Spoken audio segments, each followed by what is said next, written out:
Class 10 question of your example from chapter 12 surface area and volume। चलिए इसका solution देखते हैं। इस क्वेश्चन में क्या, पहले क्वेश्चन को रीड कर लेते हैं। Shanta runs an industry. Shanta नाम की एक लेडी है, वो इंडस्ट्री रन कर रही है। ठीक है, उनका जो पूरा जो मतलब उन्होंने शेड डाल रखी है जिसमें वो अपनी इंडस्ट्री रन कर रही हैं। वो एक ऊपर जो है वो आपकी सिलेंड्रिकल शेड दिख रही है आपको, जो कि हाफ सिलेंडर है। हाफ सिलेंडर की शेड डाली हुई है। ठीक है, पूरी सिलेंडर की थोड़ा ना शेड डाल सकते हैं, हाफ की डाली हुई है, आपको दिख रहा है यहाँ पे। ठीक है, उसके बाद नीचे इसका जो पूरी इंडस्ट्री की जो शेप है वो क्या है, कौन सी शेप में है। जैसे यहाँ पे दिया गया है, आपको ये रेक्टेंगल नहीं लगना चाहिए, ये आपकी 3D शेप है, दैट इज क्यूबॉइड। क्या है ये, क्यूबॉइड। क्यूबॉइड है, ऊपर क्या है, हाफ सिलेंडर दे रखा है और आपको डायमेंशंस दे रखी हैं।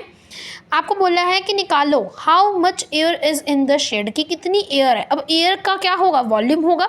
वॉल्यूम निकालेंगे ना, कितनी अमाउंट की एयर है, तो वहाँ पे हमारा क्या निकलेगा, वॉल्यूम निकलेगा। यहाँ पे देखिए पूरा आंसर मैंने आपके लिए कर रखा है। डायग्राम देखो इसका, देखो ऐसे करके शेड डाली हुई है। मैं आपको विजुअलाइज करवाने के लिए वो डायग्राम बहुत अच्छा है जो आपको गिवन है एनसीईआरटी में। ठीक है, बट आपको समझने के लिए ये डायग्राम देखना पड़ेगा। देखिए ध्यान से देखो इस डायग्राम को। आपको पूरा सिलेंडर ही दे रखा है, बस आपको हाफ सिलेंडर दे रखा है। हाफ दे रखा है मतलब आधा कर देंगे।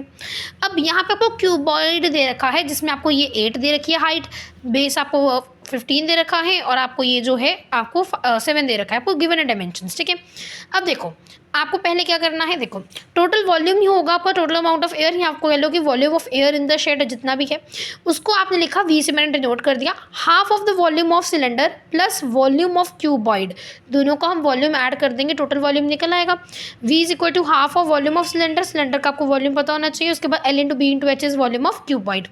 उसके बाद मैंने डायमेंशंस को आपके जो भी है पुट किया। अब याद रखना रेडियस को हाफ करना है बच्चों। यहाँ से आपको रेडियस ये नहीं लगना चाहिए कि ये रेडियस पूरा आधा होगा, आधा ही दिया होगा, अगर ये आधा दिया है तो नहीं, ये भी आपको पूरा गिवन है, ये भी आपको पूरा गिवन है, तो आपको उसका आधा करना पड़ेगा। ठीक है, ये याद रखना, यही गलती कर सकते हो अगर करोगे तो। इसमें 7/2 करना है इसमें। ठीक है, उसके बाद हमारे पास क्या है, इसको आप सॉल्व कर देंगे, अपना आंसर जो है इस तरह से आपका आंसर जो है वो आ जाता है ये। ठीक है, तो यहाँ पे आपको एक बार इसका स्क्रीनशॉट लेना तो आप ले सकते हो, बाकी आपको डायमेंशंस पुट करके तो सॉल्व ही करना है।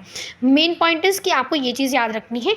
ठीक है, फॉर्मूलाज आपके टिप्स पे होने चाहिए, ये याद रखना। रेडियस का हाफ करेंगे, प्लस आपको ये पूरा सिलेंडर का क्या करना है, आपको वॉल्यूम पहले हाफ करना है, फिर आपको दूसरे को प्लस करना है इसमें। ठीक है, आई होप आपको समझ आया हो। If you understood please like share subscribe to my channel.